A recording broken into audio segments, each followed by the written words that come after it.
So Anthony, before we get into all the fun stuff, they want to talk the deep stuff, the challenging stuff. We want to challenge people, right? Come on. Tell us a little bit about yourself, your companies, what you're building right now, what you're looking forward to the future.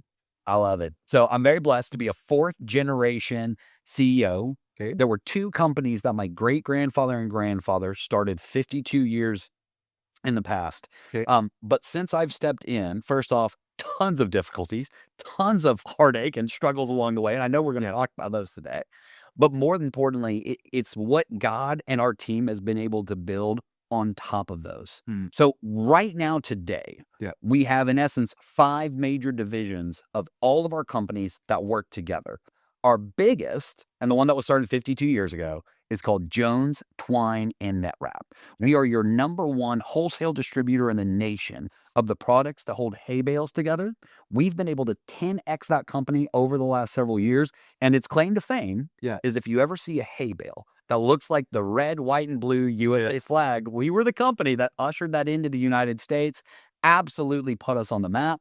And then 5 years ago, we had this crazy dream to help advance agriculture into the online world. And that started off with agzaga.com, the online farm store, with the goal of building a place that could actually tell agricultural products stories at the highest level as an e-com platform. And we built it from the ground up. So many difficulties on getting that thing launched, but we've built it and now it is growing and exploding. And as we have found agricultural products and companies that want to grow in the online space, we also saw our need for launching on other third-party platforms like Amazon and Walmart. So we also have our own Agzaga Amazon division, specifically designed at mastering the game of Amazon and being able to help these products and companies grow there.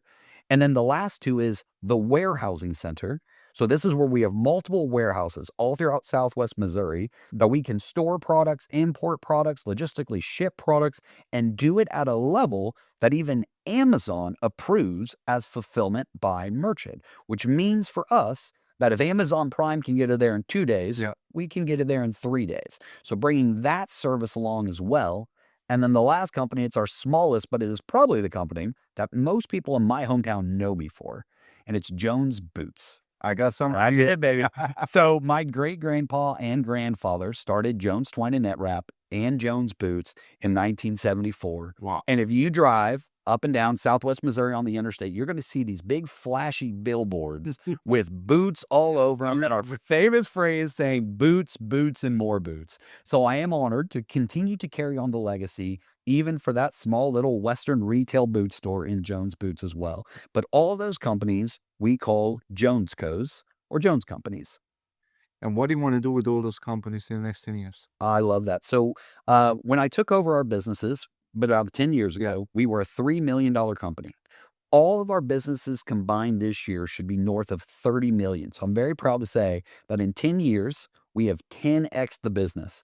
But our goal is to find a way for all of our companies to work together to truly advance agriculture into the online world. And we believe that we can build a $516 million revenue company. That is our God-sized dream. We're going to shoot for it in the next 10 years. But we picked 516 million because Matthew 5:16. Okay.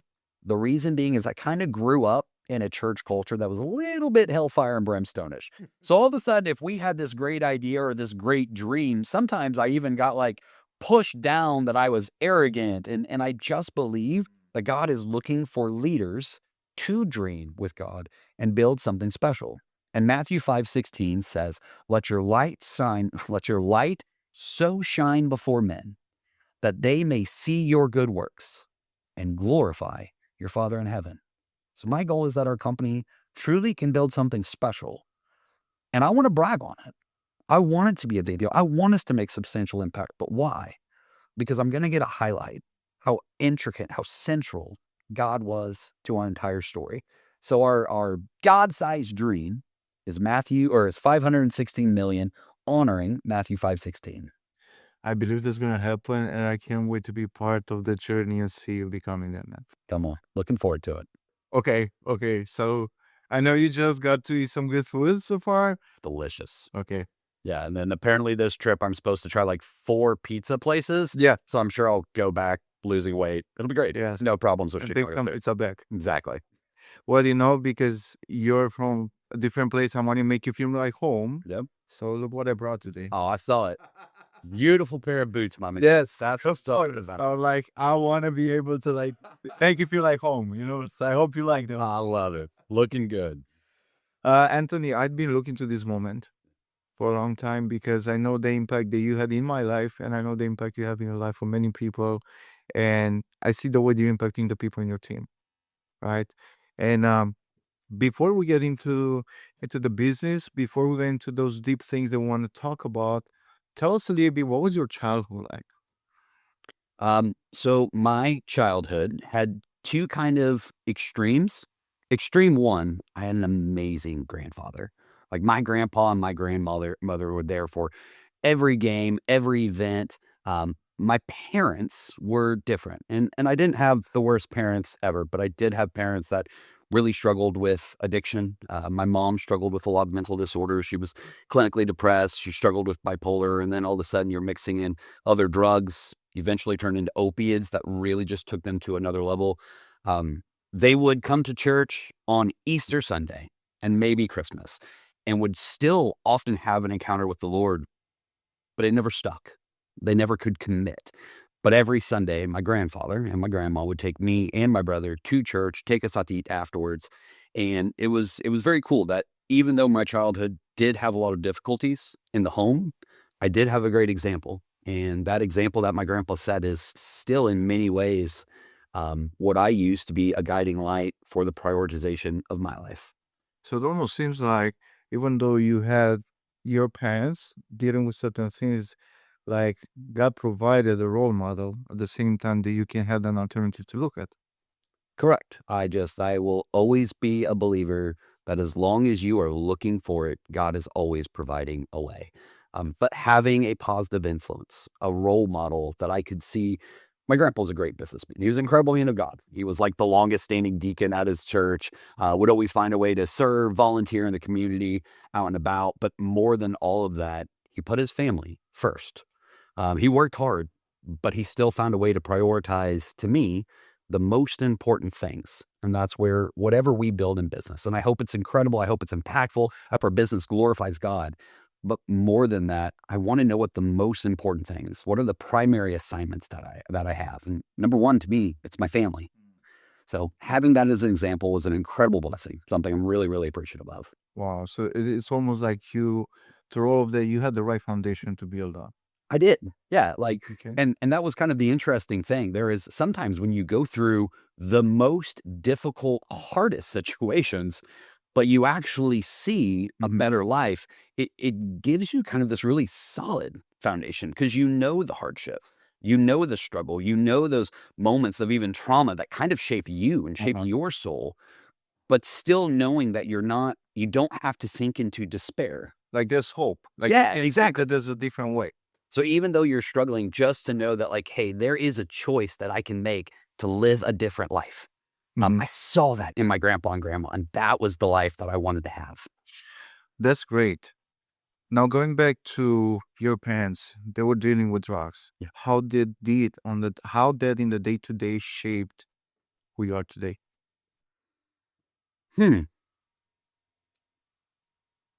What I would say is, even tying into what we said before, the importance of every choice that you make on the day-to-day. We've got something incredible going on right now in our companies, our family. I mean, there's just a really special thing, but it just takes one bad choice that can lead to another bad choice that leads to a long, slippery slope of worse choices. And I saw my dad and my mom, but specifically my dad. My dad, what's the word? It's a high functioning addict. If you knew my dad personally, you knew that he was on drugs. But my dad did a pretty awesome professional business career. But what happened is every couple of years, he would start to slip more. He would start to struggle more. Things would start to get worse. His ability to coherently communicate, which he was a great communicator. My dad was a phenomenal salesman. Everybody loved my dad. But just by his choices of doing the addict lifestyle, that it eventually got to the point that he just couldn't really even function in business anymore. But watching that happen, it wasn't a day, it wasn't a month, it wasn't even a year. It was like every couple of years, it was getting Consistent, worse. just Yeah, but just knowing that every day, I always have to be making the right choice that honors God, that sets the vision in front of me, and that if I can make the right choices with the goal and the dream that God laid in my heart, that's to me when you can build something special. It's not about perfectionism. It's not about always being perfect, but knowing that if I can achieve the dream that is in my heart, it is based around the decisions that I'm making today, this week, this month. And I saw that. I saw my dad make the wrong decisions. I saw my grandpa make the right decisions. And one led a life that I'm just like, oh, if I could lead a life like that. And the other one had all the potential in the world. Most people say I'm actually way more like my dad, personality wise, than I am my grandpa. And I fully agree with that. But I saw my dad make the wrong choices. And because of that, he lost everything. so so there's people like all of us, we found ourselves in a place where we are either in the first mistake, the third one, the 10th one, and we don't even know it, right? Because sometimes you don't know what you're doing wrong. What is a quick way to measure that, to see that, to like, what's the way that anyone can see that and be like, let me do an X-ray check? Yep. How far I am from where I'm supposed to be? What are the decisions that are shaping my life they should not be? I love it. Great. To me, there's no better way to measure it than the Bible says, judge it by its fruit. Mm, mm, mm. So to me, what is your life producing? Yeah. And this is where a lot of people get trapped up is they try to justify everything by saying, oh, but I didn't intend that, or my heart didn't mean that, or I meant well. Yeah. And I understand. Yeah. But the Bible says judge it by the results. Yeah. So this is where what are the results in my business, in my life, in my family, in my marriage? Are we actually having the results that we believe God has called us to have? And if not, then there's probably a choice that we're not making right somewhere, and go back. And if you will just bring Holy Spirit into that, and it's a beautiful thing, you can bring Holy Spirit into all your decisions. Yeah. And there's this beautiful thing called grace. But he's not coming in the Yes. angle of perfectionism and hellfire brimstone. How dare you not make the perfect choice? He comes as this amazing, loving father to guide and help every single thing, every choice, every decision that we're making. And if you will just even learn the art of being quiet and listening to him, he speaks, he communicates, he gives you a peace, he'll give you a word, or he'll give you a confirmation from a good friend. He is there to help us, Yeah. but you just got to be open to it. Yes. So if there's a person sitting right now and saying, well, it's not my fault, it was done to me, I didn't know any better, what do you say to that? I'm going to tell you the mindset that I chose to have, and I chose to have it a long time ago. I'm going to go way back to one of the first Christian books that I read, and it was an old school book, but it was called Jesus Freaks. This was when DC Talk was coming. I remember that. Yeah, so it was this book that just wrote of like the first 200-300 years of Christianity, and pretty much all of these amazing kingdom building saints died horrible deaths. Like, it was rough. They built the kingdom through such a level of pressure and suffering. And I remember in my life, yeah, there were things that were hard.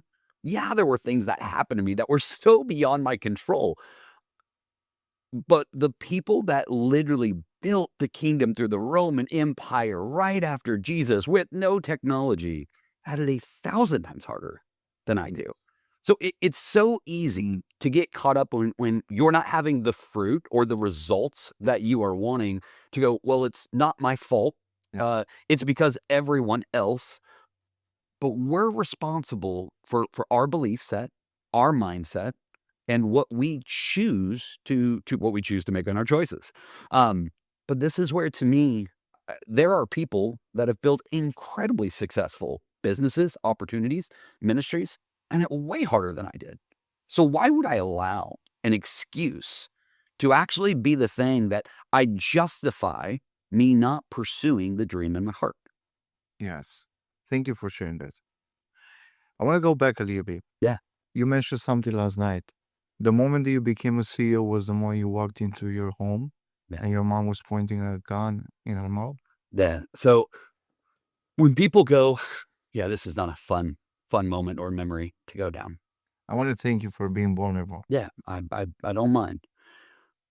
Most entrepreneurs or visionaries that I've been able to connect with, we kind of have this like weird drive that it's unacceptable to not find a way to make something happen. Yeah. Um, and if you will actually get those people, those visionaries to open up, it normally started somewhere in their past where something happened that created a trauma um, that kind of turns us into that entrepreneur. For me, I can clearly remember where something in my soul literally began to shift. When I was just shy of 16, I walked in on my mom and in her room, and she had a gun in her mouth. And she was just sitting there sobbing, and she slammed the door. And I was scared to like I wanted to help my mom or save my mom in that moment, but I didn't want to like kick the door open or anything because I don't want to scare her. So I literally just sat there and just was trying to talk to my mom and say, "Mom, I'm here. Mom, is there anything I can do? Mom, I love you." And I just kept hearing her weeping. And I didn't know what was going to happen. I eventually ended up calling my dad, who was like 20 minutes away. So he ended up coming on his way home. But I just sat there right outside of that door, listening to my mom. And I could literally feel my soul begin to change. Prior to that moment, like there was just something that I was still a young teenager that could rely on his parents, that my world was about friends and sports. And I just felt my soul begin to lose all of those things. And I remember that moment of the fear and the struggle and it turning into this, I will never allow my life to end up in this place that my parents have allowed it to. I will make sure that I am going to be successful, that I am going to find a way to live the life that I wanted. And it did not start this pure, innocent way. It started as this almost bitter chip on my shoulder. And it was after that, I was never the same. I went from sports and fun to everything became about leadership, about growth. I started joining all the leadership clubs, public speaking clubs. I remember going through Rich Dad, Poor Dad. I even found some old Tony Robbins stuff, but I'm 16, 17, 18 years old, and I just refused to not find a way to be successful. But yeah, I've often said the day I became a entrepreneur, even if we want to say entrepreneur from world standards, I really believe that was the moment where my soul began to get transformed. Man, that's definitely a deep and uh challenging story. Thank you for being vulnerable, for sharing it. Uh, so you feel like in that moment, your view of your role in this world changed, right? Did you feel that God was in it? At the moment, absolutely not. In the moment, I question everything with God. In the moment, you just get, anytime you're going through a difficult, traumatic situation, I mean, it is so natural to have the same questions that Job did. God, why is this happening? God, why don't you fix it? Um, and that's where I have such a love-hate relationship with the story of Job. But at the same point, I could see even in that hard, difficult moment that God was absolutely there. That I actually believe that so many people have a purpose and a calling from God that if they will actually tap into those difficult, traumatic, often suffering moments, that is actually where the greatest purpose and callings are birthed out of. We were talking about this last night. A lot of visionaries. Yes. We live and dream in the future. For us to actually deal and put out fires or solve business problems that are like right here in the now, like we could do it, but it literally kind of sucks the life out of us. Like we were designed by God to always be dreaming or thinking of that next thing coming down the pipeline. But I remember thinking, when I was 16, after that moment and moving forward, it was almost like I didn't want to be in the present. I didn't like thinking about the past. It was me dreaming in the future in my soul that that was the safe place for my soul to be. That was where there wasn't fear. That was where I got to dream big. And in all reality, if I didn't go through that traumatic moment, which I hate. It was an awful moment. But if I didn't go through that, there is something that God actually created this purpose and calling in my life out of that moment. And that's where I just think sometimes life is messy and it's difficult and it's hard, but God is there in those exact moments. And that's where when you have those, I would challenge people, go back. And even in the hardest of hardest times, God is so there. And I believe he will actually build something that is so much bigger than just you. It's literally where like your soul and your calling gets to connect with God in a supernatural way, even in the most difficult, painful situations. So, we all know the verse that's almost like cliche, what the devil meant for evil, the enemy meant for evil, you turn it for good, right? Yep. And but I feel that a lot of time we tie our relationship with God to how our relationship was with our father or Yep. certain other, aspects of our growth and our childhood. And maybe there's people they are struggling with the reality that you cannot should even go to God and say, God, I'm mad. Yep. And challenge God like it's like God is not gonna strike you. Yes. God can take it. So how would you help someone that's still like holding their breath But because they don't want to step the wrong way because their earthly father, you said the wrong thing at the wrong time, something would happen to you. So there's a consequence. And God is not that. How do you help them navigate it and be able to write it down? God, this is what I'm feeling. This is why I'm mad. I'm mad at you. Yep. God can take that, right? No, 100%. And when I've talked to people that struggle with connecting to God because they did have a bad home life, parental, fatherly situation, if they have kids, if they have their own kids, it is almost the perfect opportunity. But what you have to do is you have to take your perception of you connecting with God from their past, and you almost have to tap into their imagination and start rewiring the viewpoint of what a father can be.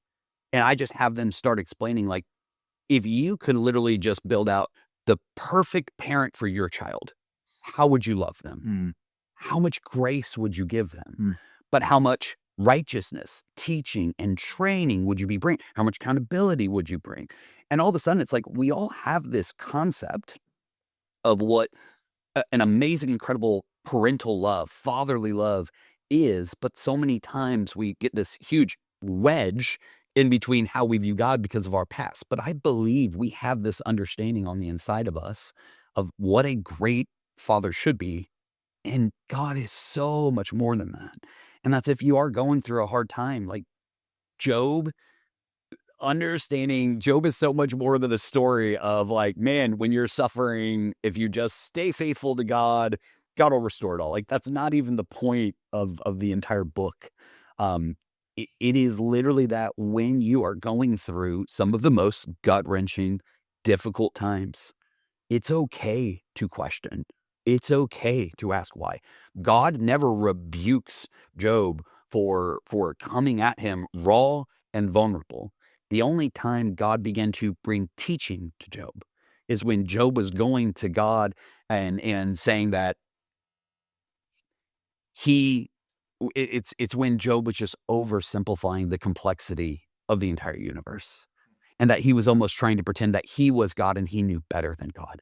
When that happens, God does have to bring a teaching or a training. But when you can just understand that God is omnipotent, omniscient, omnipotent, all those. Okay, I butchered that part.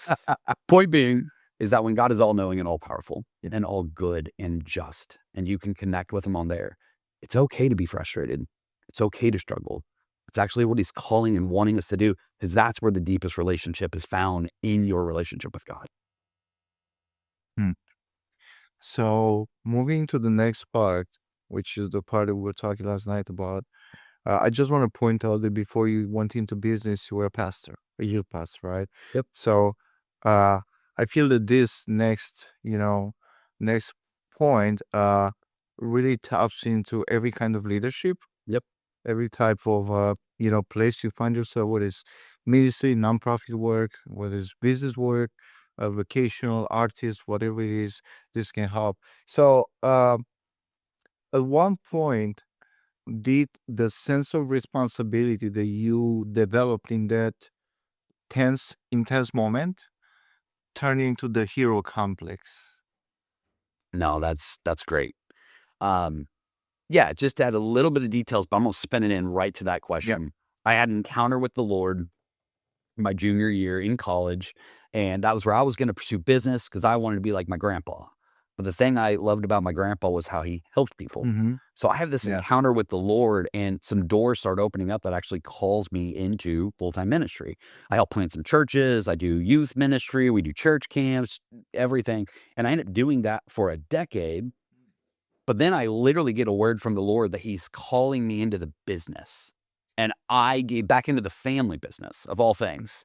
And I get hit with like this massive identity check. God, did I fail? Why are you calling me out of the ministry? And he's like, I didn't call you out of the ministry. I called you into a different arena. Yes. That same call to build the kingdom, as much as I loved doing it from the pulpit, Yeah. it is just as necessary. It is needed and crucial to be able to do in the business arena as well. It's different. Yeah. But that same ministry call didn't leave. It just transferred over. And in all reality, there was a beautiful full circle moment because that's actually what I loved with my grandpa. I did the ministry Mhm. because what I saw my grandpa impacting people, but I literally got called back into the family business realm Mhm. because of what I saw my grandpa do as well. So with that being said, when I stepped into the business, Yeah. this is where my grandpa is healthy. Grandpa and grandma are the owner. My dad is really running the majority of sales and account management for our businesses. There's not even a spot for me. Mm. So I'm like, what am I even going to do in this place? But I'm Mr. Optimistic. I'm glass half full type of guy. So I believe we're going to find a way for something. If God's calling me there, that's where I need to be. So I come in and I'm just willing to do everything. And this is where I like to say my family and our family business went through the Jerry Springer episode. Okay.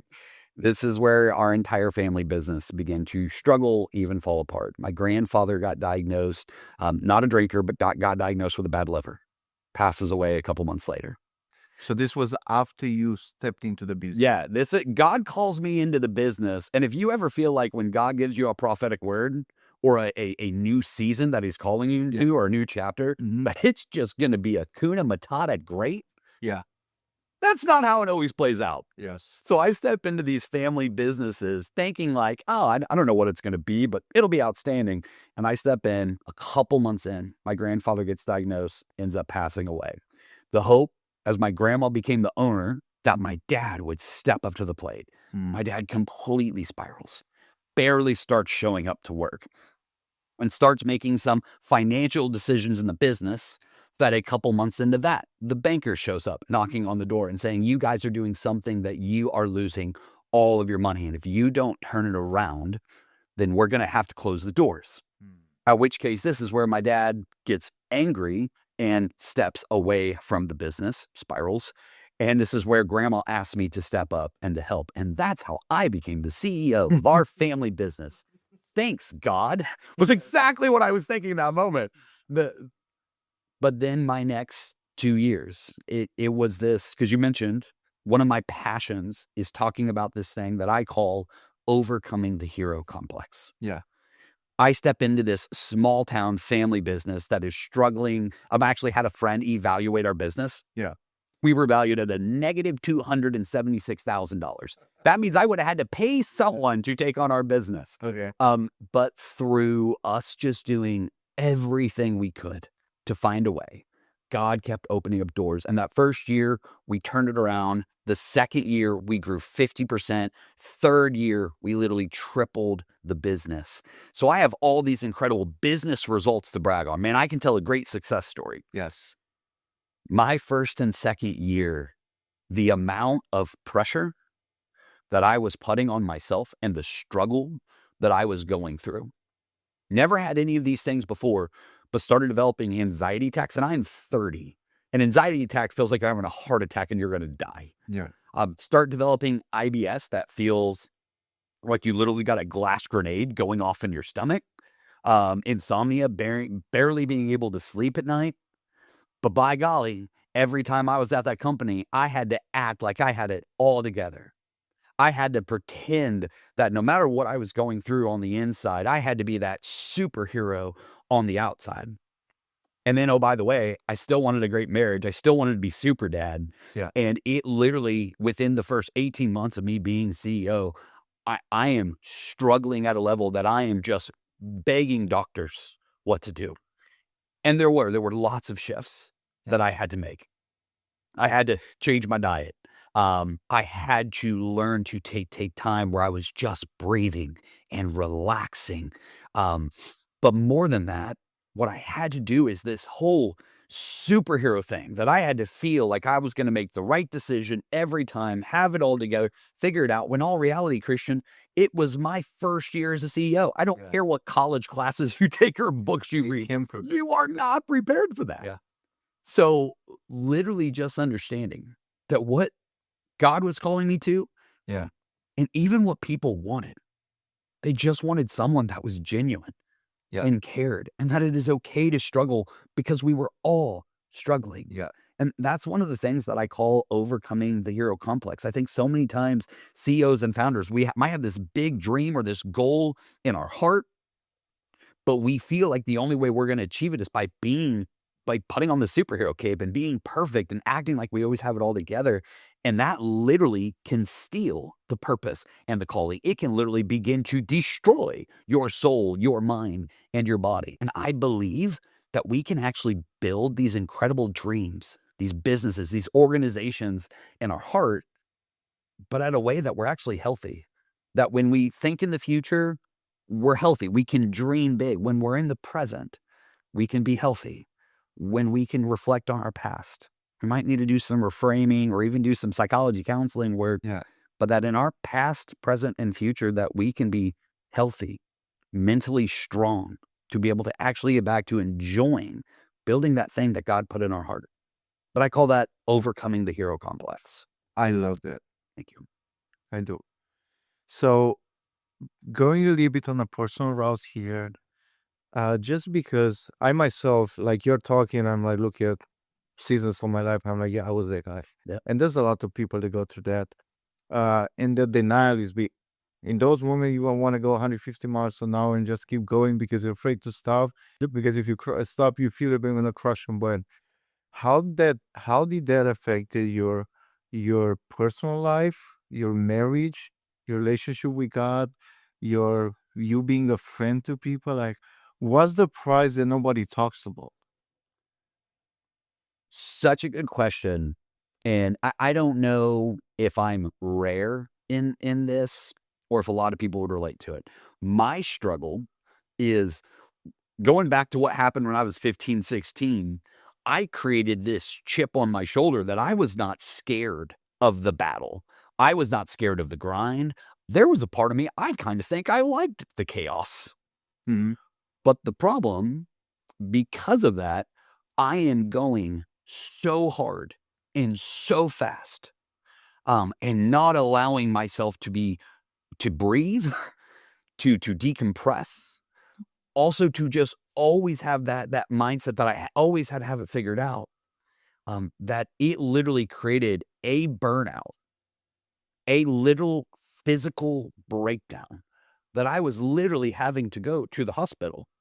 That I literally was worried that I'm now going to be a person that has a heart attack in their 30s or 40s. Hmm.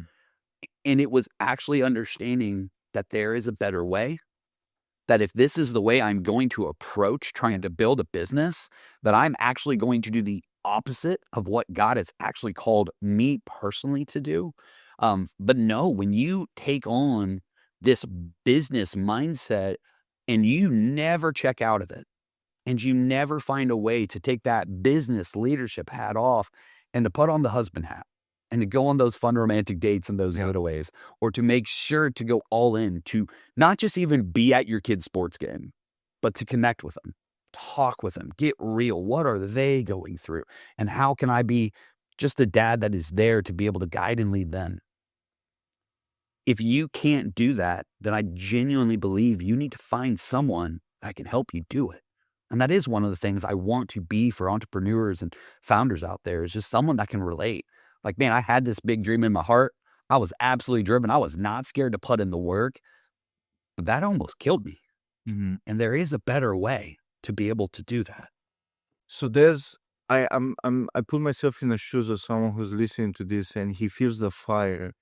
I mean, I gotta do something about it. And then immediately the lights come back. Well, I have so much going on. This is what, if I don't show up, if the people are not there, if I don't push it, and then this is the church and this is my family and stuff, and they kind of like just like drawn, take that moment of realization is getting choked, the flame is getting put out.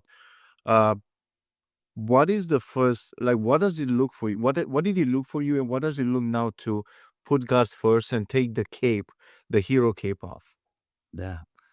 So to put God first is under, and man, so I'm talking a lot to like entrepreneurs and founders. Here's what I want to talk to now. I actually want to talk to pastors Yeah. and people that believe in God Yes. with all their heart, and I want to challenge some of their belief skill sets. Yes. Okay, because you asked the question, how do I put God first in this? Well, because you went back to where you said, like, I believe that God didn't took me out of ministry. Yes. He just put me in the ministry that I was supposed to be in that season, which is business world. So there's some barriers between ministry and business that I personally, I'm not sure they should be there. So maybe you can build a bridge where a lot of people can feel like, okay, this can speak to me. So good. So here's what I'm going to say. Yeah. A lot of people, especially people that feel like they have a deep understanding of faith, I'm going to ruffle some feathers. I'm going to make them upset. That's okay. Now, if you disagree with me, that's fine. I love you, but I will have a biblical, strategic conversation about why I believe what I believe. But here's what I will say. Any organizational leadership, the art of leading people, communicating with people, and growing that organization, it is a skill. It's not a faith movement. Now hear me. I am not removing faith. I am not removing God in the middle of this, but to understand what is something that I'm only going to access through faith versus something that is a skill. It's easiest to explain with a kid in sports. Yeah. I love every single faith principle, sign, gift, wonder, all the gifts of the Spirit. I'll talk through all of them. But if my son has a goal to be a D1 basketball player, Yeah. but he's in junior high basketball, and I'm going to tell him, Aiden, the way you're going to build the dream in your heart is before every pass you make and shot you take, just pray and have faith and let the Lord, what move should you do to cross up your defender? You should just let the Lord speak to you. You're going to be a disastrous basketball player. Why? Because it's a skill. Basketball is a skill that you have to develop, and it is going to take time, energy, and work and development and coaching and training.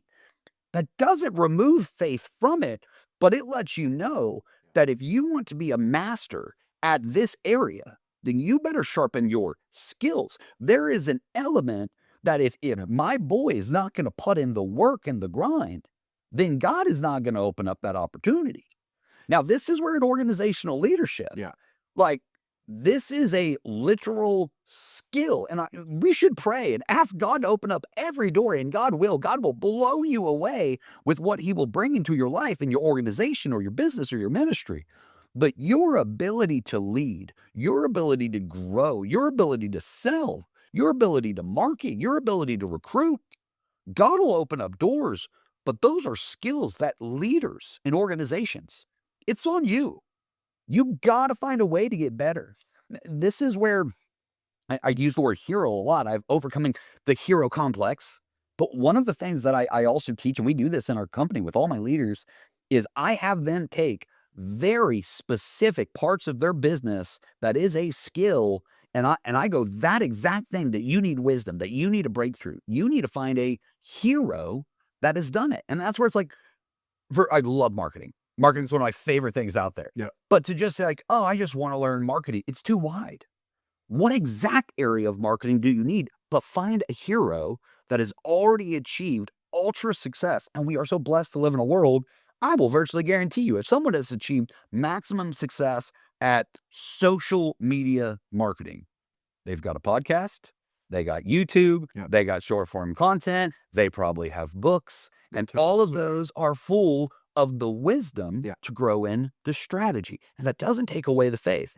But I have seen Organizations and pastors and leaders literally fail in not growing their organization because they just believe, well, I had faith and God will do it. And if God doesn't do it, then God didn't want it to happen.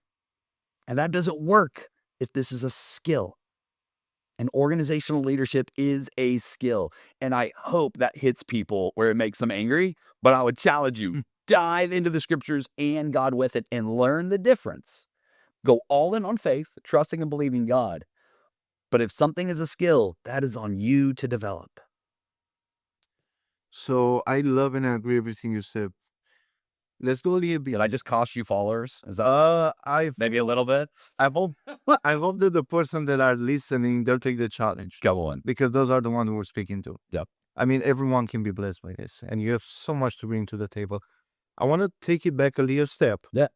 And what I want to bring out is maybe we can break down a little bit the insecurity that comes with leadership, where like you feel like your calling is your skill, Yep. and that's what it is. And what you're telling is literally like this: we need to break calling from skill, and we need to look at what it is, so that God can continue to use us to promote us, to equip us.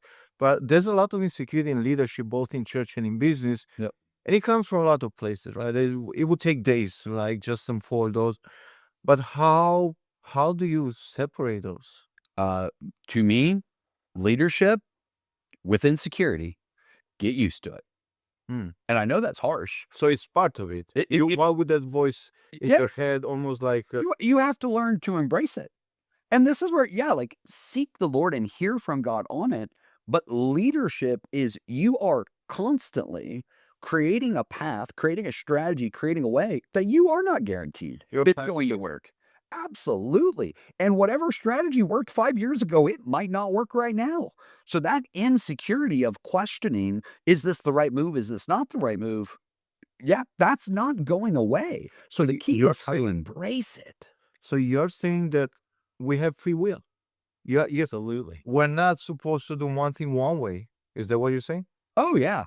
There is no set way in business. There is no one that can just write the perfect book and the perfect strategy for your business, for your organization, that if you just do check 1, 2, 3, guaranteed success. That's not life. Okay. That's not the way that it works. So, how do you handle the real and constant insecurity that you get as a business leader? You just know that it's a part of it. I keep using sports illustrations, but it's so Yeah. good to teach leadership and a skill. Yeah.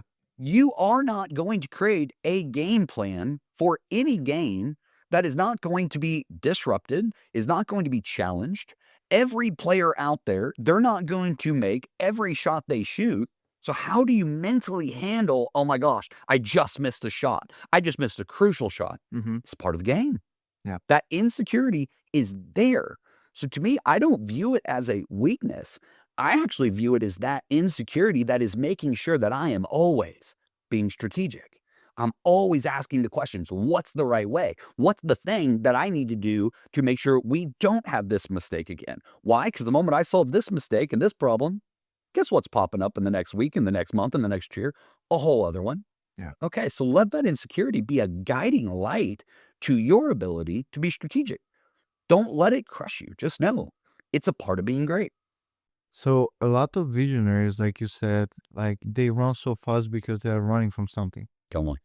And it's easy to almost to make it seem like it's my calling to drop vision left and right, like I'm dropping, bars if I'm a rapper. But the problem with that is that you never really achieve anything. You're just dropping vision. And Yeah. I myself, I've done it, and I see a lot of people that do that. And it breaks my heart because I see the potential, but there's also an element of building.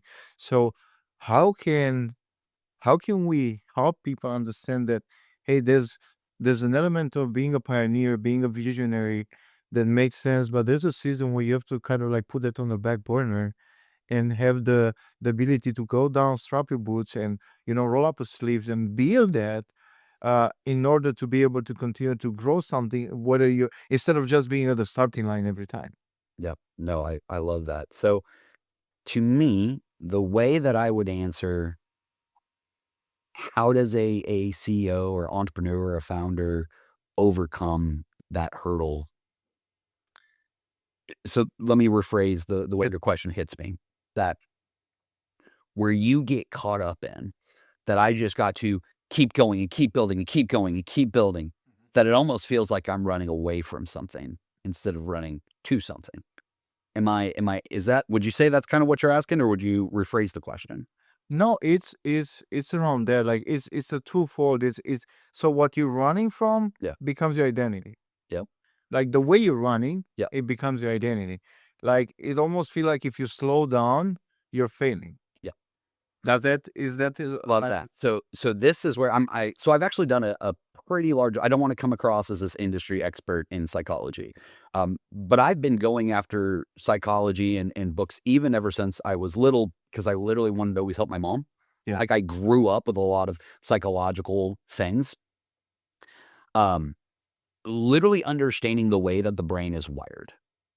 If you are operating out of a place of fear, then what your mind is going to be operating out of is fight, flight, or freeze. You're in a triggered state. And the whole point of when you're in that triggered state, in fight, flight, or freeze, what are you actually trying to do? You're actually going back to that childlike self of learning and trying to feel safe. That's why we do fight, flight, freeze. The whole goal is I'm stepping into one of those because there is something that is causing fear and I want to feel safe. And my methodology of achieving that is I'm willing to fight you to feel safe. I'm willing to flee and run away from the situation to feel safe. Or the best that I believe I can do is just lock up and freeze, because at least it feels like I'm protecting myself. The problem is this: if you are operating in your mind or trying to achieve your business goal out of a state of fear, you're one, not doing it out of a place of health, healed, and wholeness. But number two, when you're in that state, you actually can't truly be innovative. They don't coexist at the same time. When you are in a state of trying to feel safe, you literally cannot access the innovative spots of your mind. And this is where, if you've ever had a fight, I'm sure you and your awesome wife are just perfect and never had a bad fight. But if you both are ever, but if you are actually in a heated argument that both you guys are going back and forth. Excuse me, we call it heated fellowship. That's nice way to describe it. The people say this. I love it. So here's the reality. When you are going back and forth, Yeah. and both of you are most likely in a triggered state, even if you're both in fight mode. Yeah. Do you know how hard it is to actually just stop, soften, and get back to that strategic mode of like, hey, how do we actually overcome this? You can't, because what you're actually doing is you're just throwing everything you can to either prove that you're right, justify your stance, which is all the triggered fight mechanism to feel safe. But when you can take a moment and actually get to that point where you are safe, and now you're not trying to win an argument or go at them or run away. Yeah. You then can, out of a safe relational place, get back to the innovative, strategic, healing place of what's the best way to move forward. And you'll notice it is literally a different part of your brain. Now, why is that crucial to a business leader? So many of us are building this thing that it might have literally been birthed out of a trauma or just this grit determination that we have. But if we're doing it out of that fight, flight, or fear traumatic state, then the problem is we never actually have the ability to step into the safe to be able to innovate and create at the highest level. So this is where I love the build the dream, which I believe if you give me a few more months, I will have a book coming out. I've got the frameworks. The website is getting built out. But that is what the whole build the dream framework is there to do. It's to find these CEOs, these visionaries, these entrepreneurs, and to actually teach them the skill of how to take that thing in your heart and to not just dream really big, but to even dream with God. And this is where I take them through purpose, which is where you are actually getting back to discovery. What is that emotional drive and dream in your heart that came from God? Not from trauma, not from fear, but what's that thing that puts that fire on the inside that gets you to show up early, work hard, push through, break through, but out of a place of healing, where God is. And then how do we actually dream big with a vision that is clear enough? And this is where a lot of CEO founders, they just start throwing out revenue numbers.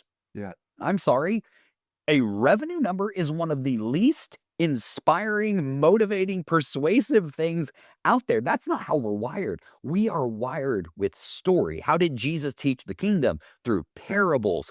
I promise you, I can give you the best sales pitch of all time, but the moment that you can have a trusted source that tells you a story, Yeah. that is so much more moving. So actually creating a vision that captivates the story of your heart. And that's the next thing we're moving into. Okay. So I'm very excited about that. But since we're on camera, and I know you're up for a challenge, Come on. okay? And I want to help you with that. Let's go. How many months until your book is done? Oh, you're gonna No, snap. no, hold on. So much fun. Okay, so let's do this because I do know. Because I believe that there's value, Anthony, in that. I want to see that coming out. I truly do believe that God has put this framework and this training in my heart, especially for those visionaries that want to dream really big and they are struggling with burnout. Like they are struggling and at the end of the road. I really believe this training can be incredible for them. The problem is this: we've got chapters. I've got like the headlines underneath. I have not fully written them out, and I do want to do that at the highest level. Yes. And then I've got some publishers that I've connected with. I don't know if I had the exact one, but because I believe that whole process still takes 3 to 6 months, and I want another 3 to 6 months to be able to really build this out, and I got to keep building these businesses Okay. that God has put me over as well. Yeah.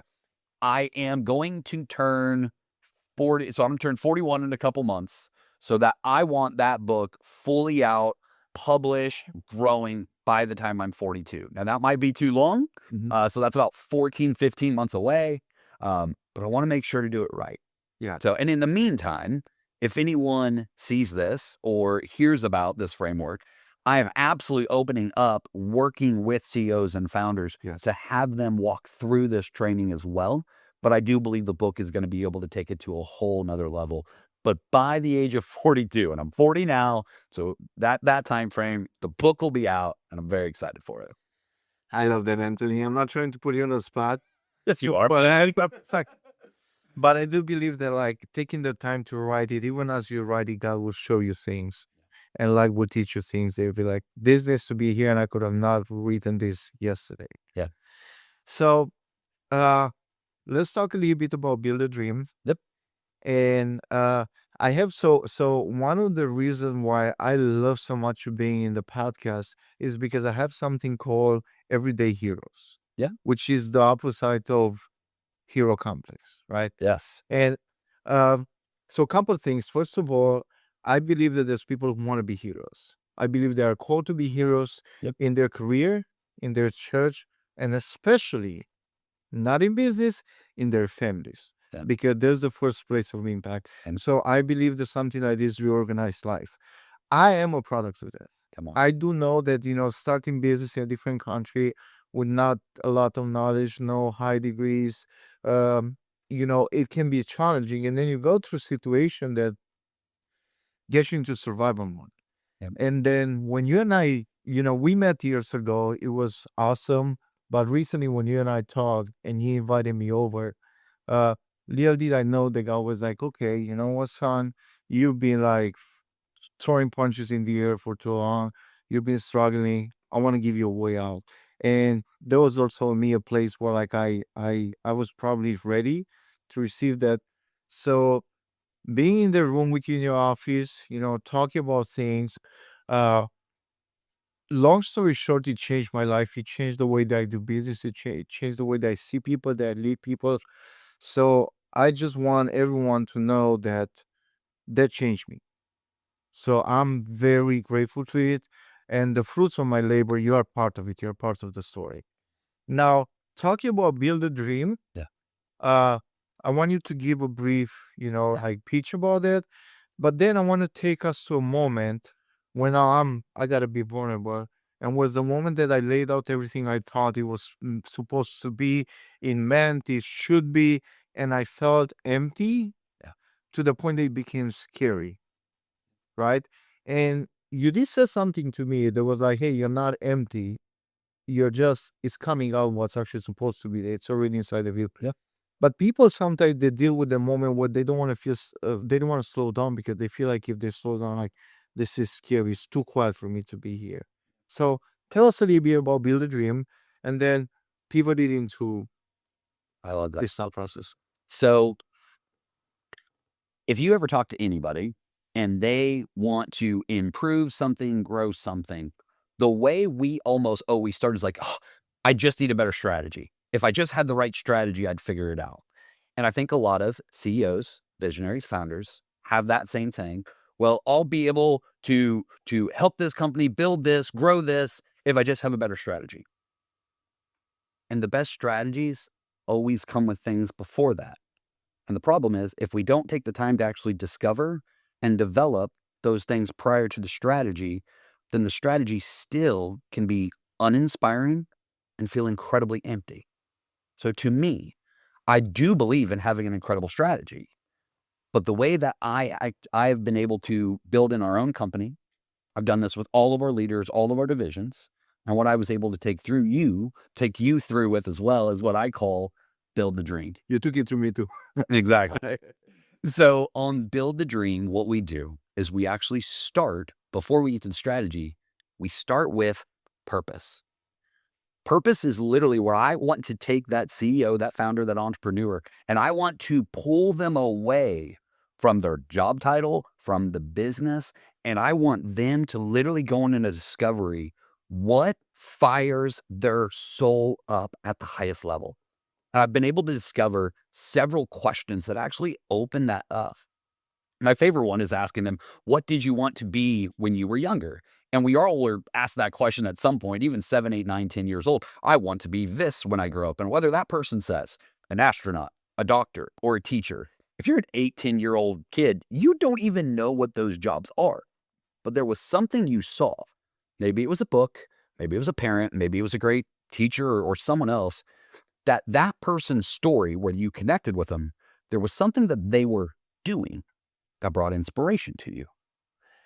Those are things that we can tap into to actually help a founder or a leader discover what was the actual thing. Because it wasn't being an astronaut or being a doctor.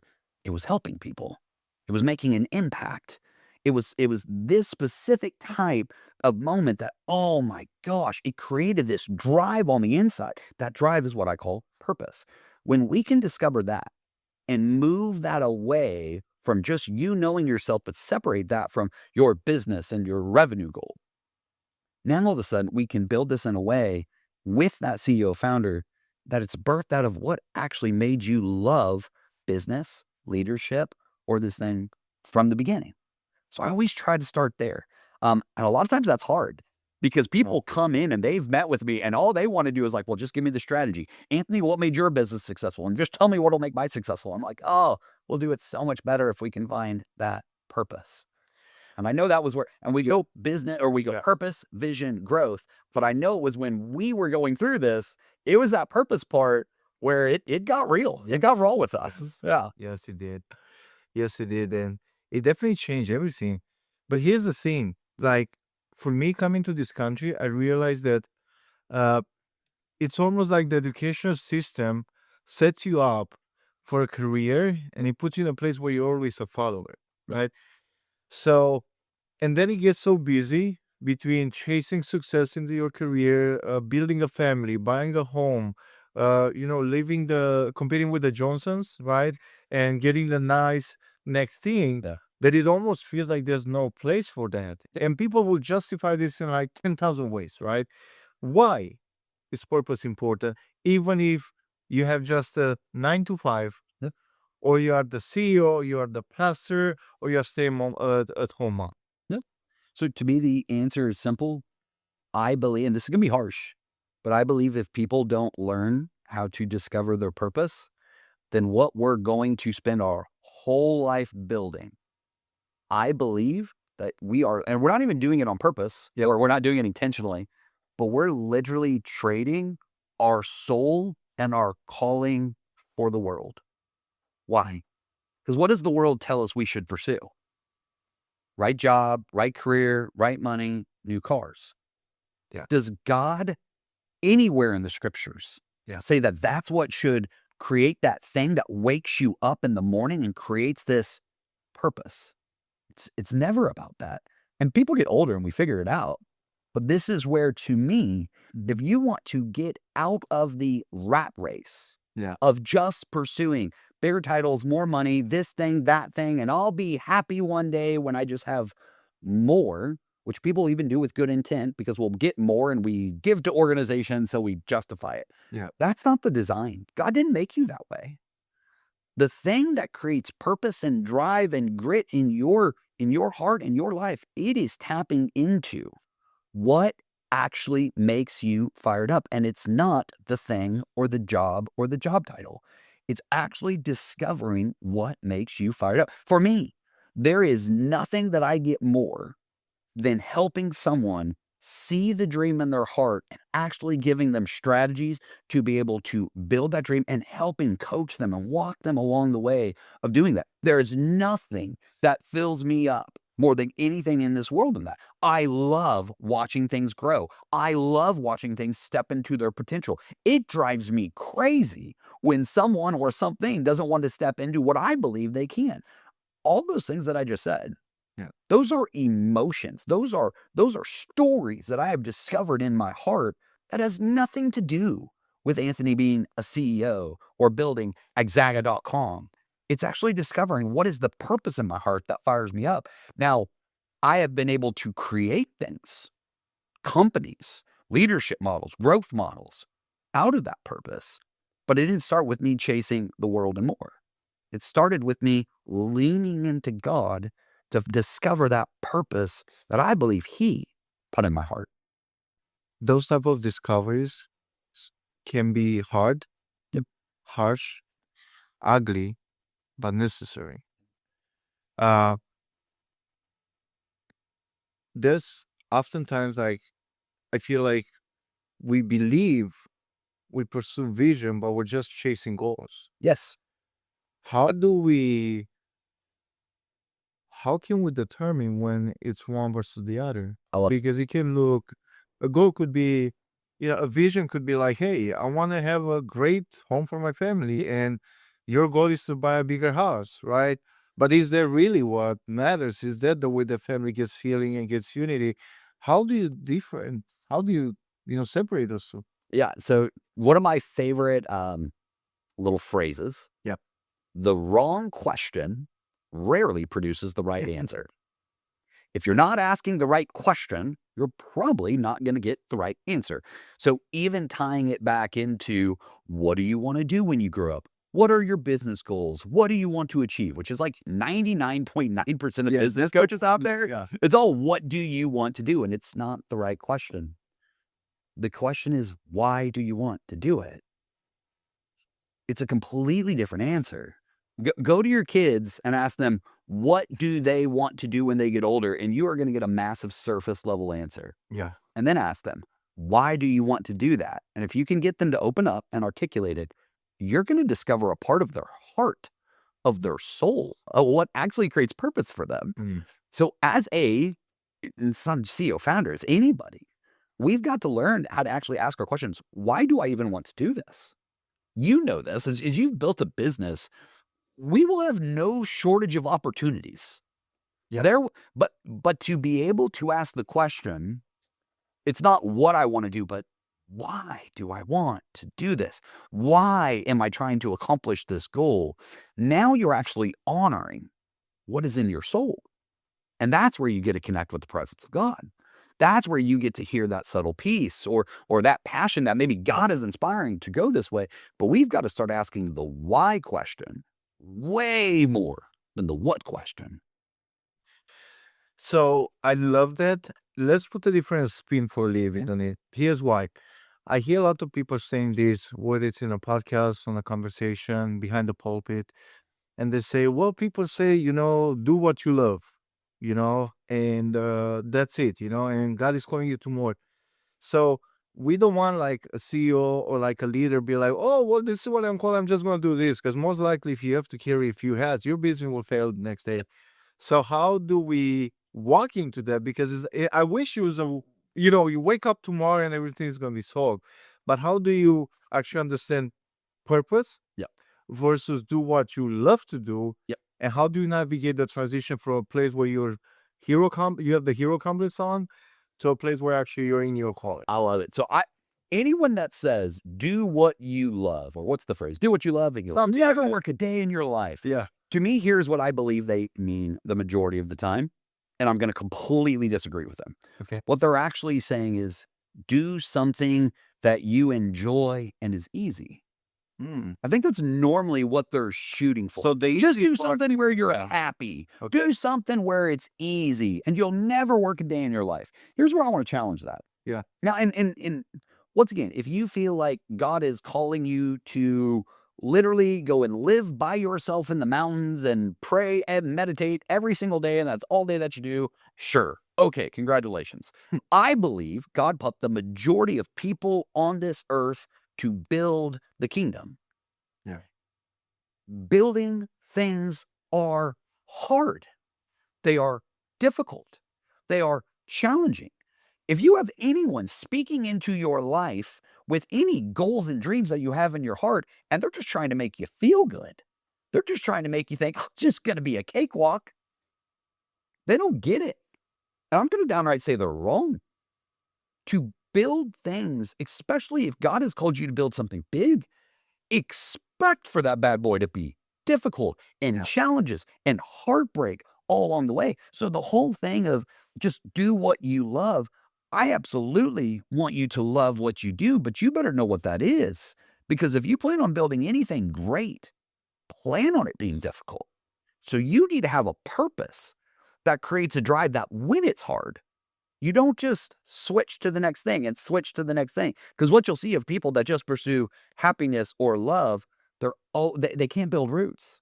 It's always from this to this to this to this. Why?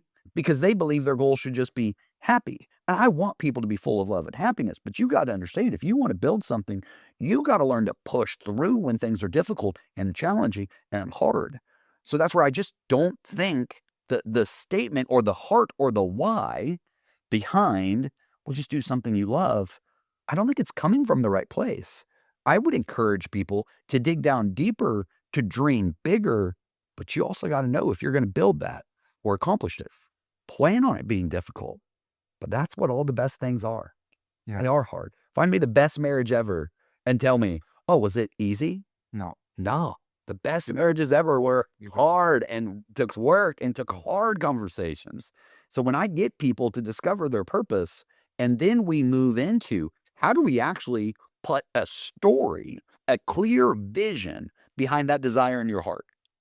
Nothing that God actually is calling. Purposeful Pup, Exaga.com, advancing agriculture into the online world. Now all of a sudden we do get to step into, okay, what is this? After we've done the why and the purpose. But when we're talking about what is this, that's where vision comes in. And this is where we actually try to work with people to create this clear story, not a revenue goal, not just, oh, look, we're going to take this company and be 100 million.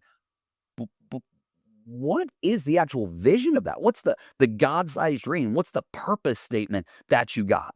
And actually building that out to the core values, the traits of the people that you want to be working for you and building this dream. Now, all of a sudden, we actually got a clear vision that does bring a level of inspiration and clarity back to that founder, back into that business, back into the team.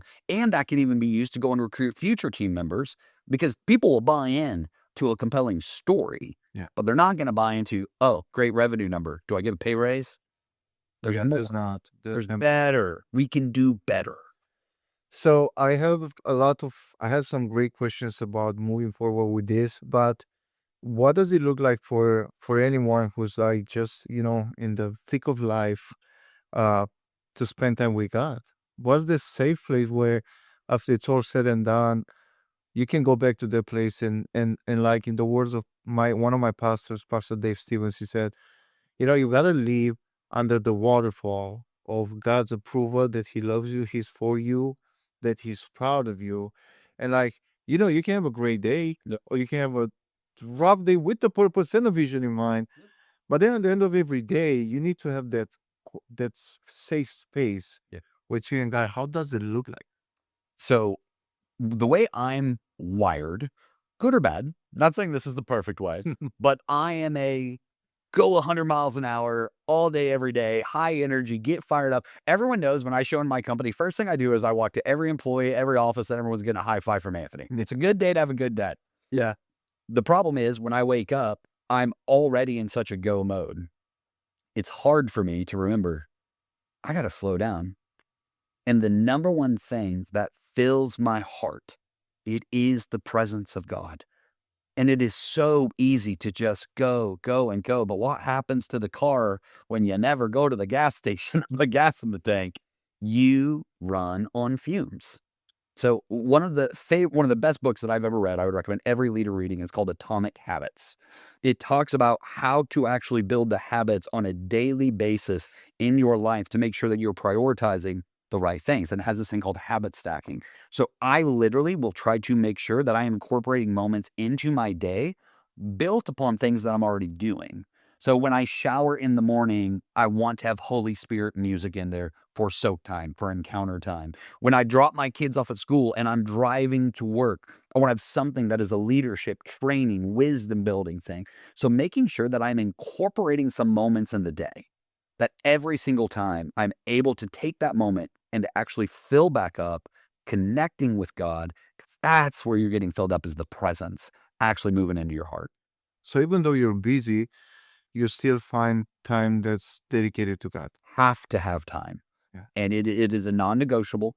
And if I am not making the time to actually, and to me, if a person isn't a believer, I would struggle building anything that I am without that, because I know the power of the presence of God.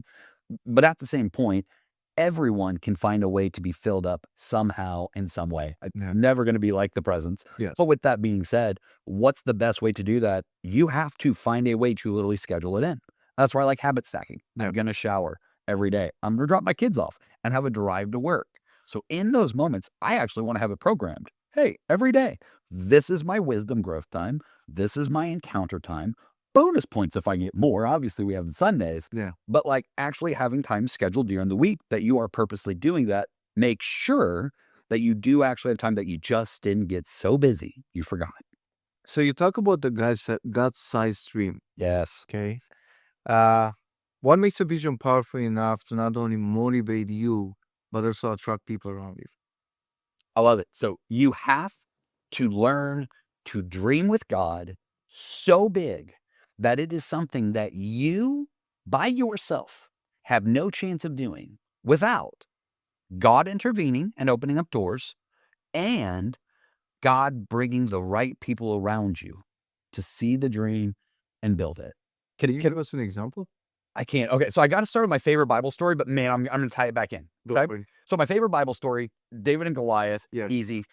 Goliath shows up on the scene, mocking the nation of Israel, mocking the king, mocking all the people of God. And if you know Hebrew history, they prayed. They tore their sackcloth. They fasted. They said, God, you take care of Goliath. It's not a bad prayer. Yeah. But David shows up, the youngest in his family, the least qualified, not even in the army. He's the shepherd boy taking care of the sheep, but he shows up and he hears this same problem, Goliath mocking his God, and he says, who's that filthy giant?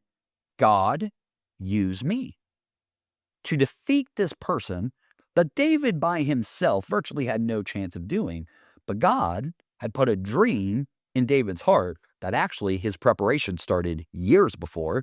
If you study when David killed the bear, when David killed the lion, but because his heart and prayer to God were different, God used me to defeat it.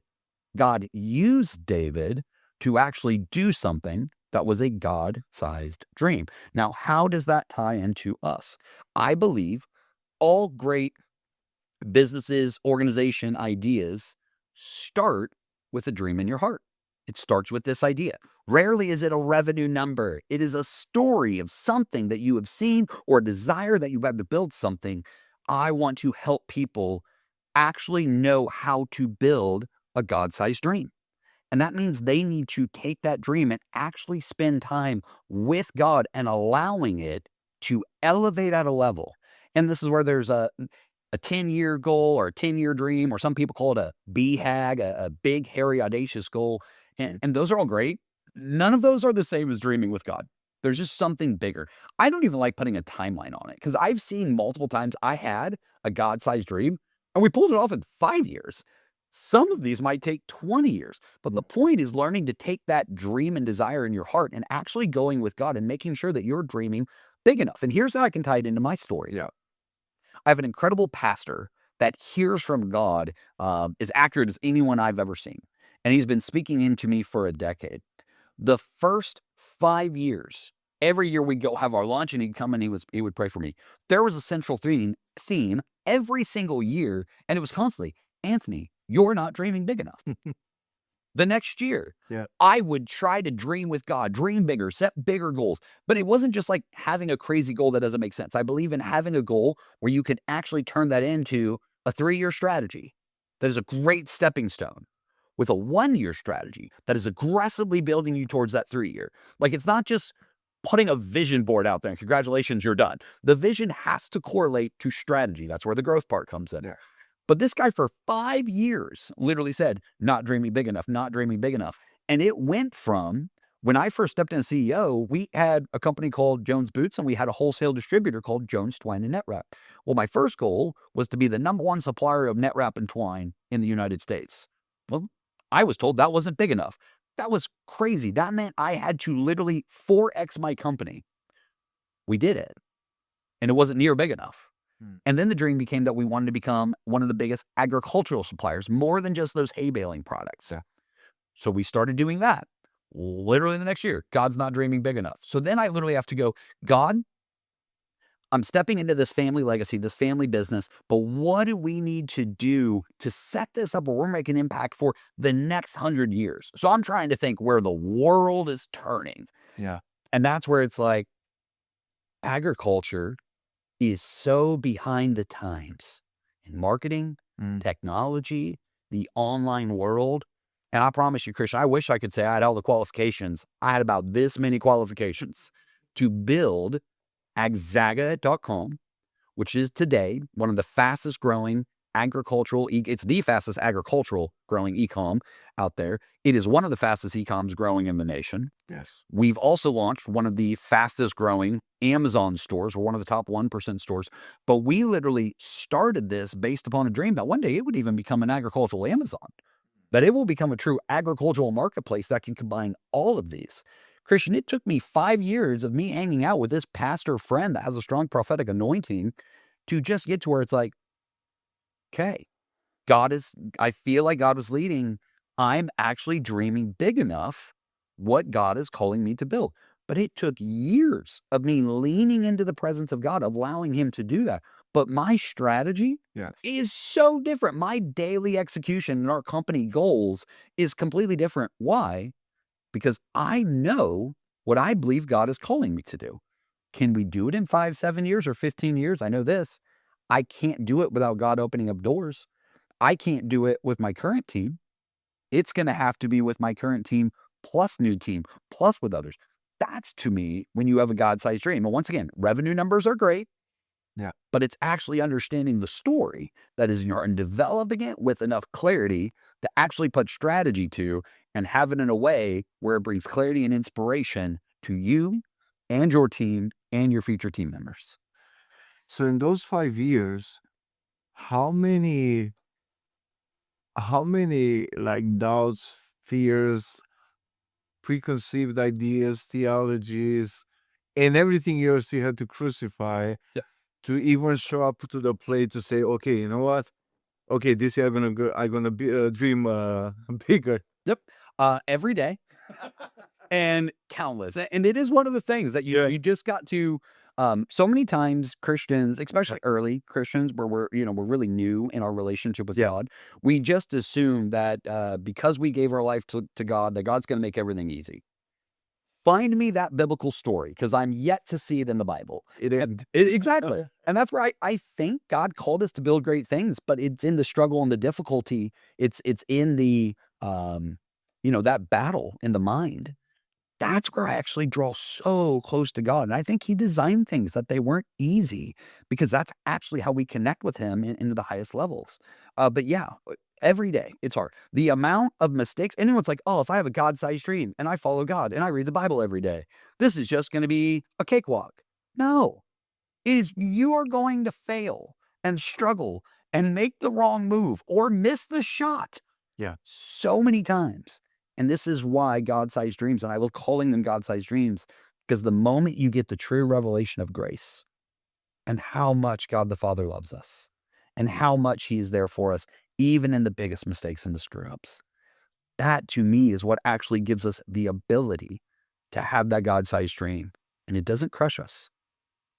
It actually inspires us. But you got to understand how to connect with God on that, because that is a challenge. Yeah.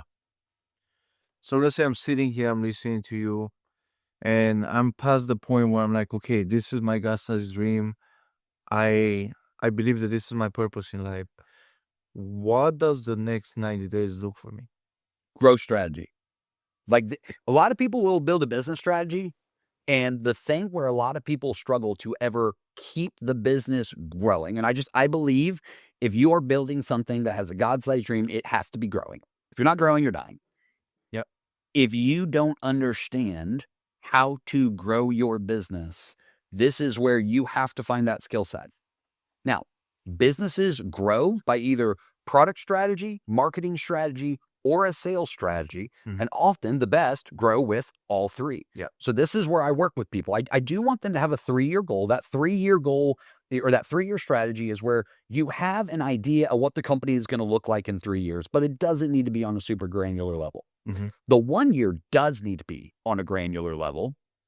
The 90-day, you are highlighting one of the most important objectives you have to accomplish every single month to hit your 90-day goal. Mhm. But before we build that, this is what we did with you in Progressive Puff. Yeah. We broke down what does a growth strategy look like. And this is where we take the time to actually develop. What is your product development strategy? Where is it lacking? Where is it a differentiator in the market? What is your marketing strategy? How are we telling this product story to get it in front of as many people as humanly possible? And are we doing that on social media, digital ads, Amazon, Walmart? Where are we doing that? Having a great marketing strategy is one of the most crucial things. And that has to be in the 1 year and the 90.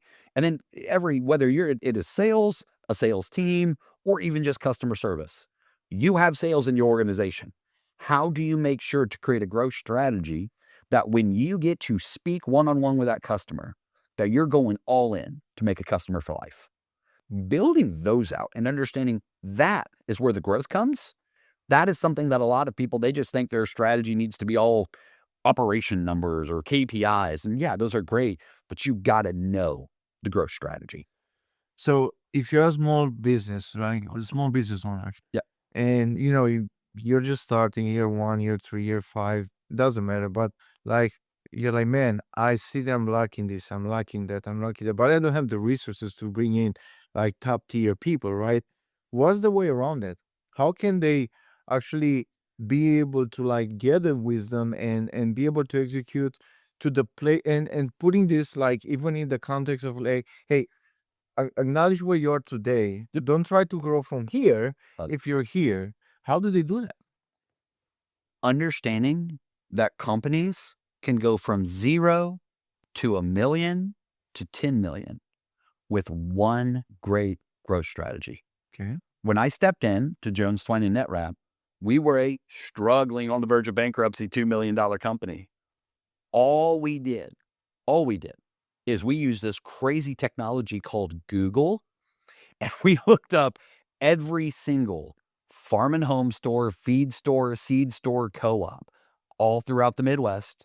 We put it in a spreadsheet, and we would literally just have me and my best friend that we were building the company together. We would have calls every single day. Who could call the most, close the most, open the most? I had no marketing strategy. I had good products. My products weren't differentiators, but what I knew is that I could look up leads that were interested in my products, and I was going to call and let them know that me personally and our company was going to go over and above to provide the best product, price, and service that we could. Christian, that's a super singular, simple growth strategy. If I would have tried to do back when our company had 5 people, Yeah. if I would have tried to do 10 things, I wouldn't have done any of them well. Yeah. You can build a multi-million dollar company with just one. And I would challenge people, just go in on one. As you get more resources, as you get more income, as you can build out your team, that's when you get to diversify. And this is where we launched Exaga.com. We didn't launch our Exaga Amazon division until it was about 2 years later because we didn't have the resources. We weren't ready for it. But then we were. Well, now I have a great marketing team for social media, for Exaga.com, for Amazon. But understand that multiple companies, we hit 1 to 2 million in revenue just by one crystal clear growth strategy. So if you don't have the resources to do all of them, that's okay. We went from 3 million to 30 million. I still don't have all the resources to do all the growth strategies that I want. And that's a part of the game. When we hit 100 million, I'm going to do more growth strategies. When I hit 500 million, I'm going to have more growth strategies. And that's the way we all have to build our business. And that's okay. So is there like so there's so much information available that a lot of time like entrepreneurs and people who are really like passionate about growing, they start looking left and right and they get like just lost in this sea of thousands of advices and you don't know which way to go. Uh is it possible even the fact that, hey, you know what, in your dream for this company lies the opportunity, lies even the strategy to like just go from where you are. Like I feel like sometimes like leaders they lose themselves in all the things that are out there, all the challenges, all the complications, right? So is it like simplifying sometimes and going back to the root, going back to why did you start this in the first place? Because the reality is this business and entrepreneurship, if you ever have a mentor or coach that is speaking into you and they're just constantly making you feel like, oh, well, this was easy for them, building this business surely wasn't that hard. You have a bad mentor. Business is hard. Yeah. Business is incredibly difficult. I've had gut-wrenching days with customers and people on my team that literally broke me and left me in tears at night. So one, make sure that you get someone speaking into you that is painting a accurate picture, because if you're struggling and they're just trying to tell you that it's easy, that's just going to make your situation worse. But with that being said, yeah, we live in a day and age that there is a ton of advice. There's a ton of business leaders and gurus out there. And I've read a ton of books and went through a ton of training. I'll tell you, not all of them are right. There's several that I would disagree with. Um, I will make the statement Yeah. that I hope that one day I can get our companies and our leadership to where I have the time to really take on people and help mentor them with their dreams, goals, and growth strategy. But I will tell you, I have to give a shout out to Alex and Layla Hermosi. Mm-hmm. They have the books, the 100 million leads, 100 million offers, and just recently came out with 100 million money models. They have trainings on their website, acquisition.com, that they are some of the most, they are the best clear growth strategies of where you're at and how to elevate to the next level of everything I've read. And it's free. It's literally on their website, and their website trainings are even better than their books. You get more of an analytical breakdown.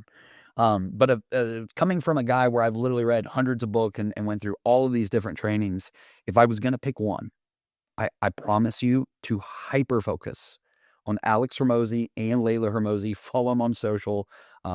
They will give you clarity and the reality of what it takes to actually build something successful, that dream in your heart, at a level that you will be able to start executing some of the strategies that they're teaching and training on. Could not recommend them enough for every entrepreneur and founder.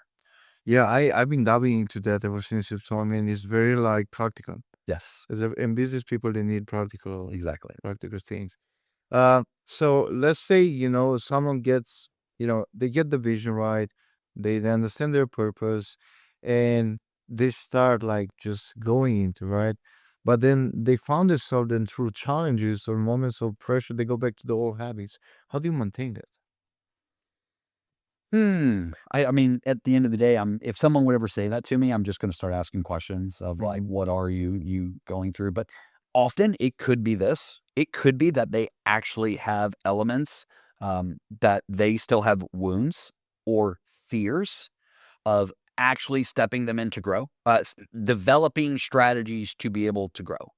And this is where a lot of times when I get people to dream big, but where we're doing it from an emotional state, you literally can feel them where their ego is trying to step in and protect them, or they're having identity crisis checks. And this is where if a person is struggling to be able to dream big and they're getting caught up in old habits, they probably have moments of trauma in their past. And I can give you the super quick tool of how to do that. This is psychology 101, not advanced. But every time you are getting hit with a strong emotional feeling that is creating some type of fight, flight, freeze, or traumatic response, Yeah. if you can identify that emotion and what you're feeling, and then just start going through your past, and normally you will go to a spot early, often even early in childhood, when it was the first time that you experienced it at a high level. And when you recognize that moment, especially in your childhood, you probably didn't have the ability to process through it or to reframe it. So what that means is you had a moment in your childhood that you are now telling your story of this is not safe. Don't think this way. If I get caught up in this type of situation again, I need to run away or fight, flight, freeze. And what happens when you're getting stuck with getting in the same traps or the bad habits or the old mindsets? Yeah.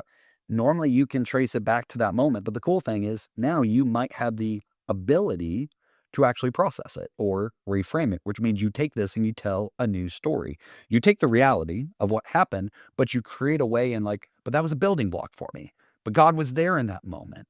But that elevated, and all of a sudden, what it does is it takes that traumatic state and it actually brings a level of healing or solidness into it that then you can actually go back and start building on. But sometimes you do got to go to the past to receive healing to be able to build in the future.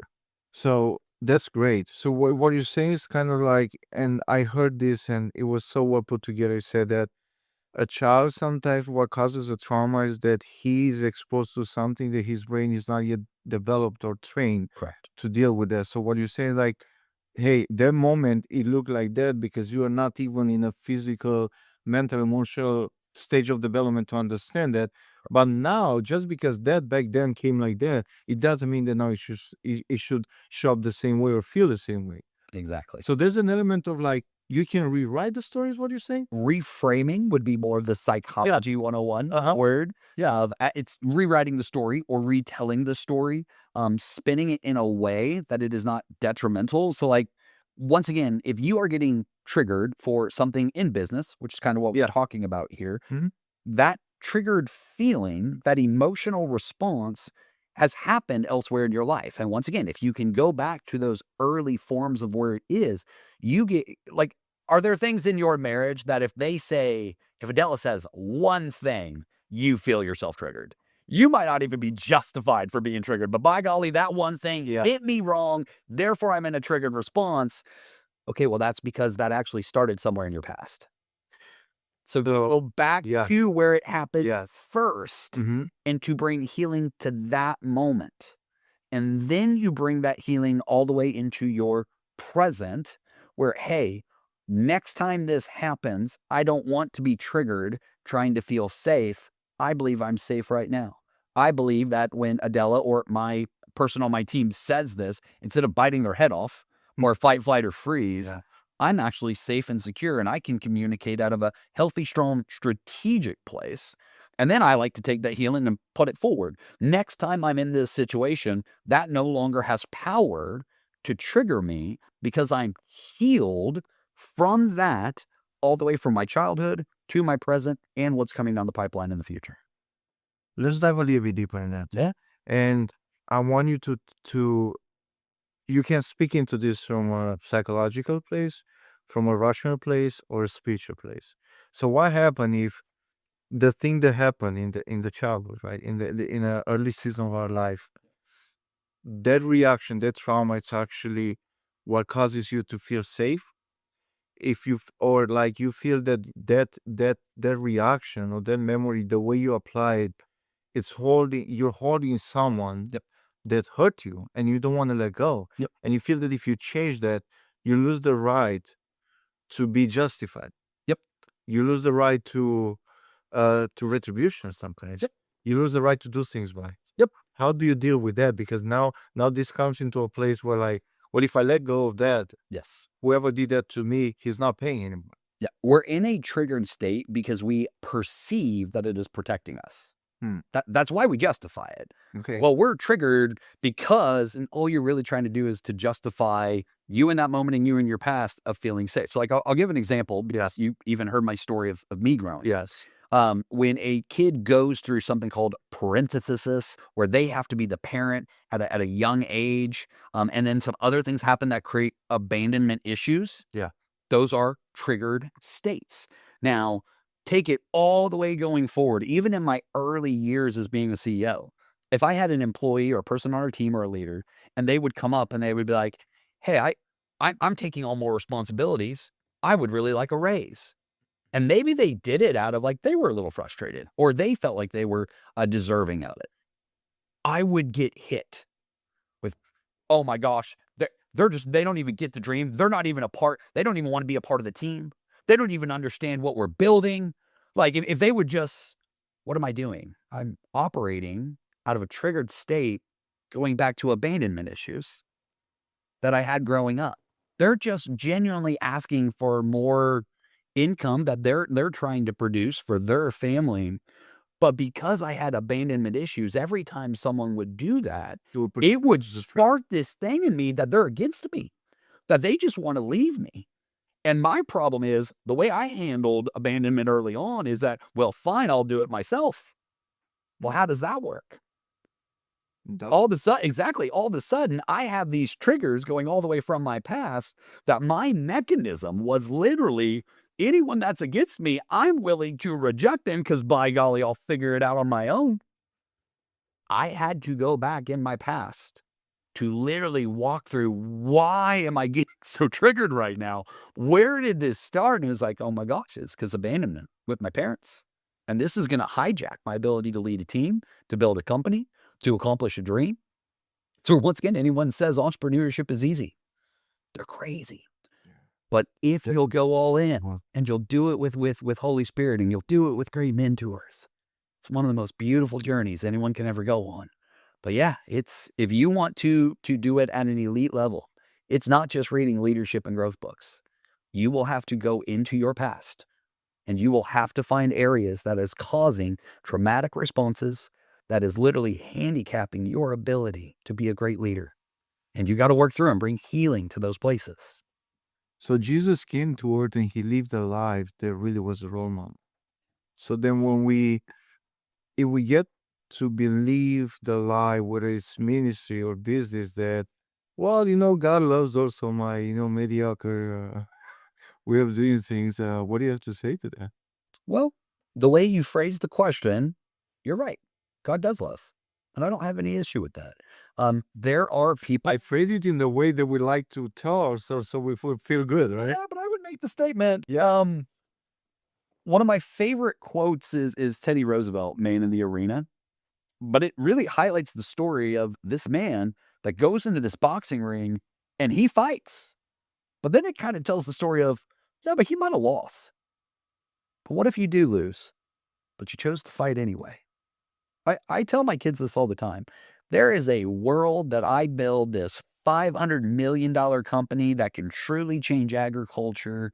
But I've seen this enough that there's enough things going on in the world that I can't control. And there's a world this whole thing goes bankrupt in the next year. And that would break my heart. But it doesn't take away my relationship with God. It doesn't take away the love. And this is where discovering purpose before business and growth is crucial. Because when you can tap into that, even if I were to lose everything that I've built and something would happen that I have no opportunity to build it anymore, I can still help people. I can still find a way to mentor anyone that is needing and taking the wisdom and strategy that I have. And even if those doors got closed, I get to be a dad for my kids. So I would actually say, because I see what you're asking, I'm answering it in a different way, but that is a foundation that every believer should never lose. That, yeah, you might not pull it off. Yeah, it might go south. It might go horrible. It might never be beyond mediocre. And God loves you in the same way that Maybe my kid turns into a great athlete, entrepreneur, or whatever. Maybe he struggles. Maybe he gets hit with every single curveball that life throws at him. Above all, I want my kids to know how much I love them and how much I'm there for them. And that whatever they build or achieve in this life is so secondary to the primary of my love for them. And that's how God views us. So I don't know if I answer your question in the way that you plan, but I would say, I hope everyone has that foundation of the love of God and that nothing is more important. And there's nothing in this world, whether you achieve your dream or you don't, takes that away. But in this life, I'm going to fight. I'm going to get in the arena. I'm going to give it everything I have. And if I don't get the results, I fought. I battled. So you answer in a different way, but it's a great segue.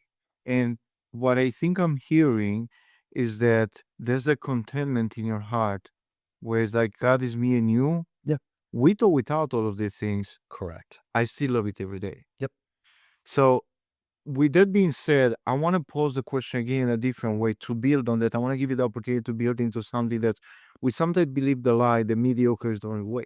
Yep. That's all we have. Like, we're here, we're just going to deal with it. How do you break that lie? Because there's greatness in everybody. Yep. You can be a great nurse and you can be a great CEO, but you can also be a great painter. Yep. How do you break the lie just because it doesn't look the way you want it to? So greatness is absolutely relative. Once again, I'll use a quick sports illustration, but then I'll tie it into business. My son was a great 7th grade basketball player, but you put him against freshmen and he's going to get his lunch ate. But then you put the freshmen against seniors against college. And the reason I'm saying that is every level that you are at, the greatness changes. So it's understanding that the goal is literally like, we'll pick a revenue number.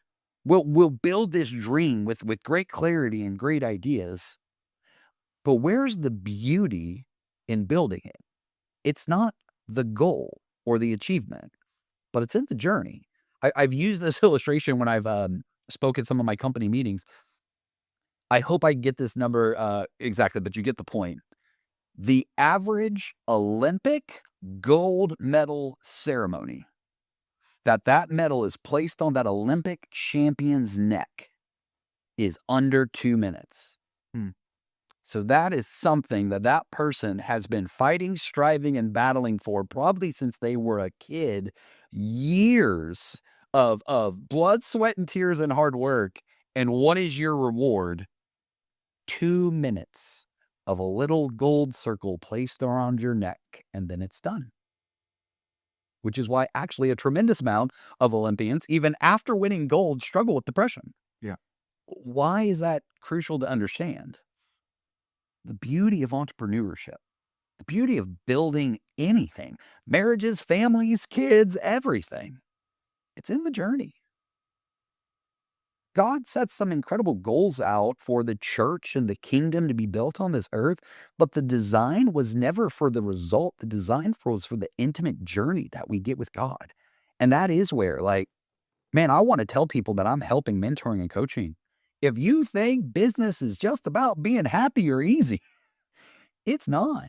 But at the same point, the beauty is the journey that you get with God, that you'll get with your team members, that you get with other people battling it as well. Yeah. But that's where you got to find the joy, is in that. It's in the process, learning to love that. And then whatever outcome happens, I'm going to fight for the 1-year goal, 3-year goals, and the outcomes. But that's not where my joy comes from. My joy comes in getting in the arena and fighting every day because I love that. I feel like you have a lot in your heart and a big passion. I'm fired up, buddy. Fired up. To help people. And I just want to like allow you to have this moment where like, is there something that maybe I didn't ask? Maybe I see didn't cross in our conversation that you just feel like it's one truth that everyone can hold on to? If I could just give one walkaway statement, it is that whatever you are going through, the amount of frustration, difficulties, I promise you, There is a way, there is a strategy, and there is a man named Jesus that can bring healing to every single battle. And I'm not saying the battle stops. I'm not saying the difficulties aren't there, but there is a healed, safe place, and that you are allowed, and I am encouraging you to discover what is that thing in your heart that created passion, that created drive, because I believe God put it there. And if you can find it, discover it, and build a dream out of that place, that's when we truly build things that change the world. And that's what I believe God put us on this earth to do. And anyone that is struggling with it, I get it, but I promise you, God makes a way. Thank you so much, Anthony. I loved having you here. You're such an inspiration. You're a great friend. And above all of that, I know you at the personal level and uh, you really live what you say. And with that being said, I want to challenge you to one more question. That's it. Uh, a lot of people live around people that say one thing and they do a different thing. And there are people that hold a high position in different places, and that we know that that brings a lot of pain and suffering. What would you tell those people? Yeah. Everywhere that you go, every organization is going to have people, which means every organization is going to have a tremendous amount of difficulties, drama, gossip, disappointments. And I believe in building a culture that really tries to set a higher way. But at the same point, all that anyone can control is themselves. And that most people, if they are acting one way and then doing another, or being bad, struggling, difficult, it's probably because they had something that happened in their past that they are still hurting from, that they have not been able to process through, that they have not allowed Jesus into that place to bring healing. And I guarantee all of us have that place as well. And this is where, in those situations, when you're building your company, doesn't mean everyone's going to work for you. But just learning to love people like Jesus in that way, give them empathy, give them grace. Um, and that you really can learn to love everyone, even if they are hurtful to you or your family, if you can learn to view them in that way. You're awesome. Appreciate you, brother. Thank you.